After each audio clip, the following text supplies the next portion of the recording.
Utah Beach. The landing started at the low water mark on a rising tide at 0630 hours in the US sector and 0730 hours for the British.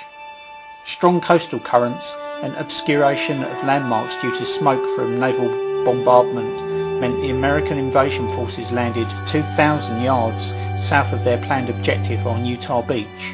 Luckily, the area where troops from the 4th Infantry Division actually landed was less heavily defended and casualties were mercifully light. Just as Pegasus Bridge was vital to the success of the British landings, so Pointe du Hoc was important to the Americans. Intelligence reports prior to the landings indicated that 6 155mm guns in thick concrete emplacements sat atop a cliff 177 feet high. The guns threatened the landings on both Utah and Omaha Beaches, and they had to be destroyed. James Rudder's elite 2nd Ranger Battalion was tasked with destroying the guns at Pointe du Hoc by direct assault from the sea. This meant scaling the cliffs while under heavy fire. However, when the Rangers fought their way up the cliffs, they found the emplacements completely empty. The guns had been moved inland. Later, the guns were found and destroyed.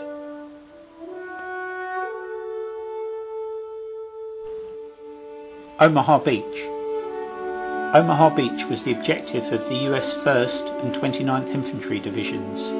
At 5:40 AM, amphibious DD tanks launched 6,000 yards offshore, nearly all sinking in heavy seas. Only 5 tanks made it ashore to support the infantry landings. All but one of the 105mm field artillery guns, also vital to the landings, were lost.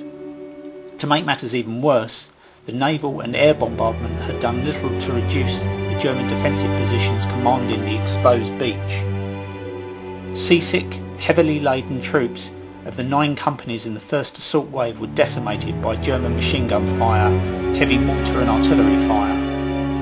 Those troops lucky enough to make it across the open beach took cover behind the sea wall. The assault initially stalled. However, gradually men formed small groups and started fighting their way up the bluffs that overlooked the beach. Later, Navy destroyers came dangerously close to the shore to give much needed fire support. By day's end, Omaha Beach was in American hands. Brigadier General Norman Dutch Cota, several NCOs and privates received decorations for their gallantry during the actions at Omaha Beach.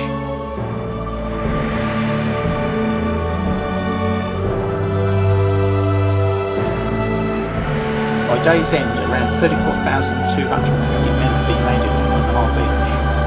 Casualties were around 3,000 killed, wounded or missing, although the figure has been disputed recently, suggesting around 5,000 casualties.